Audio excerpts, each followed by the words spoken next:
Hi friends, మనలో చాలామంది WhatsApp, Facebook, emails అనేవి వాడుతూ ఉంటాము. సో ఇప్పుడు ఈ వాట్సాప్, ఫేస్బుక్, ఈమెయిల్స్లో వచ్చే స్పామ్ అంటే మోసాలు కావచ్చు, అబద్ధాలు కావచ్చు ఏంటనేది ఈరోజు మీకు చెప్పబోతున్నాను. వీటి గురించి అవగాహన పెంచుకొని వీటితో మనం ఎంత జాగ్రత్తగా ఉంటే అంత మంచిది. ముందుగా వాట్సాప్ గురించి చెప్పుకుందాము. వాట్సాప్లో మనకి ఎప్పుడు చాలా రకాల మెసేజ్లు వస్తుంటాయి. అందులో ఒక పాప ఫోటో పెట్టి ఈ పాపకి హార్ట్లో హోల్ ఉంది, ఈ మెసేజ్ని మీ గ్రూప్లో ఎంతమందికి వీలైతే అంతమందికి పంపించండి. ఒక మెసేజ్కి వాట్సాప్ వాళ్ళు ₹1 ఇవ్వడం అంటూ జరుగుతుంది. దాంతో వీళ్ళు సర్జరీ చేయించుకుంటారని చెప్పి ఇలాంటి మెసేజ్లు వస్తూ ఉంటాయి. అలాగే ఒక ఫోటో పెట్టి కింద వాయిస్ పెట్టి లేదంటే ఒక ఫోటో పెట్టి దాని కింద టెక్స్ట్ రాసి పంపించడం చాలామంది చూస్తూ ఉంటాం. సో ఇవన్నీ ఉత్తి మాటలే, అలాంటి ఏమీ నమ్మమాకండి. అది తెలుసో తెలియకో మనం అలాంటి మెసేజ్ని పాస్ చేసి మనం ఒక పెద్ద తప్పు చేసిన వాళ్ళం అవుతున్నాం. ఎందుకంటే ఎప్పుడైనా ఇలాంటి వాటికి వాట్సాప్ వాళ్ళు ₹1 కూడా ఇవ్వరు. అదంతా ఉత్తి మాట. ఇప్పుడు ఎవరికైనా ఎవరి మీదైనా కోపం ఉంటే వాళ్ళ ఫోటోని ఫేస్బుక్ నుంచో లేకపోతే ఇంకోటి డౌన్లోడ్ చేసి ఆ పోస్ట్ని కింద ఇలాగ ఈ పిల్ల ఒంట్లో బాగాలేదనో లేకపోతే ఈ పిల్లకి హార్ట్లో పోలిందనో, తన ఇంజనీర్ చదువుతుంది సో తనకి మీరు సహాయం చేయండినో ఈ విధంగా మొత్తం అందరికి స్ప్రెడ్ చేసి వాళ్ళని అనవసరంగా పరుగు తీయడం అవసరం తప్పితే ఇది వేరేది ఏం కాదు. సో ఇలాంటివి ఏం నమ్మకండి. ఇంకోటి ఏంటంటే అమెజాన్ నుంచి, ఫ్లిప్కార్ట్ నుంచి, స్నాప్డీల్ నుంచి మీకు ₹1 పే చేస్తే మీకు ఫోన్ వస్తుంది. లేదంటే మీరు ఈ మెసేజ్ని మీ గ్రూప్స్కి స్ప్రెడ్ చేస్తే మీకు జియో సిమ్ వస్తుంది. ఇంకోటి మెసేజ్ వస్తుంది. ఆ మెసేజ్ని క్లిక్ చేస్తే వేరే వెబ్సైట్లోకి వెళ్తాం. అక్కడ మనం మొత్తం అంతా ఫామ్ లాగా ఇస్తారు. సో అదంతా ఫిలప్ చేస్తే మీకు ఇంటికి మొబైల్ వస్తుంది. లేదా అక్కడ మనకి స్పిన్ లాగా అంటే ఒక తిప్పేది చక్రం లాగా వీల్ ఉంటుంది. సో ఆ వీల్కి మొత్తం మొబైల్స్ అనేవి కనబడుతూ ఉంటాయి. సో దాన్ని మనం వీల్ తిప్పితే ఏ వీల్ వచ్చి ఎక్కడ ఆగితే ఆ మొబైల్ అనేది మనకి గిఫ్ట్ కింద పంపించడం జరుగుతుంది. ఇవన్నీ ఉత్తి మాటలు, ఇలాంటి ఏమీ నమ్మమాకండి. ఇవే కాదు, ఇంకా చాలా అబద్ధాలు అనేవి చాలా రకాలుగా వాట్సాప్లో వస్తూ ఉంటాయి. వీలైనంత వరకు మన గ్రూప్స్ నుంచి వేరే గ్రూప్ సెండ్ చేయకుండా ఉండటమే మంచిది. మీరు కొన్ని లింక్స్ ఉంటాయి, అవి క్లిక్ చేయగానే మనకు తెలియకుండా కొన్ని స్టెప్స్ అనేవి ఇవ్వడం జరుగుతుంది. సో మనం ఫిలప్ చేసుకుంటూ నెక్స్ట్ క్లిక్ చేసేసరికి మన వాట్సాప్లో ఎంతమంది అయితే గ్రూప్స్ ఉన్నారో ఆ గ్రూప్స్ అందరికీ మన ప్రమేయం లేకుండానే వాళ్ళందరికీ ఆ మెసేజ్లు అనేది వెళ్ళిపోవడం జరుగుతుంటుంది. సో ఇలాగే చాలా రకాలైన మెసేజ్లు వాట్సాప్లో నిజాల కన్నా అబద్ధాలు చాలా తొందరగా స్ప్రెడ్ అవుతున్నాయి. సో మనం ఏది నిజం ఏది అబద్ధమో చూసుకొని చదివి అది మనకి అవసరం అనుకుంటేనే పాస్ చేయండి. లేకపోతే అలాంటివి ఎంకరేజ్ చేయమాకండి. ఎందుకంటే ఇలాంటివి మీరు చేసే కొద్దీ ఎంకరేజ్ చేసినట్టు అవుతుంది. దీనివల్ల ఇంకా ఇలాంటి స్కామ్లు ఇంకా చాలామంది చేయడం జరుగుతుంది.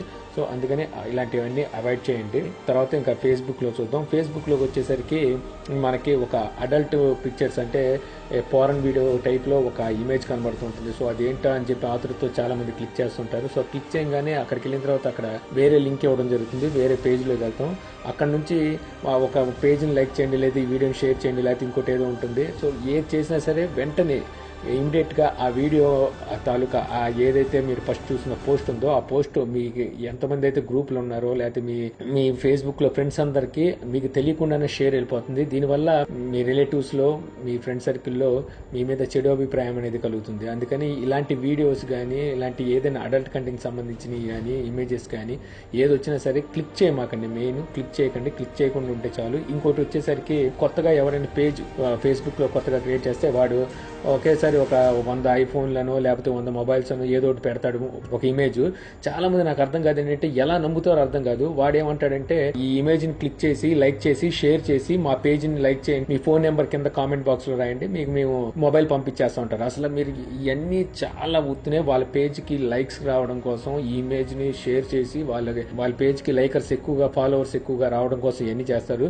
ఇంకోటి ఏంటంటే ఇలాంటి వాళ్ళు ఏం చేస్తుంటారంటే ఎంతమంది లైకర్స్ ని పెంచుకుంటే ఆ పేజ్ కి అంత పాపులారిటీ పెరుగుతుంది. ఆ తర్వాత ఆ పేజ్ ని వేరే వాళ్ళకి అమ్మేస్తారనమాట. సో ఆల్రెడీ ఫాలోవర్స్ ఉన్నారు కాబట్టి ఆ పేజ్ ని కొనడానికి చాలా మంది ఉత్సాహం చూపిస్తారు. ఆ విధంగా కూడా ఈ పేజ్ ని అమ్మేస్తుంటారు. సో అందుకని ఇటువంటి మీరు నమ్మమాకండి.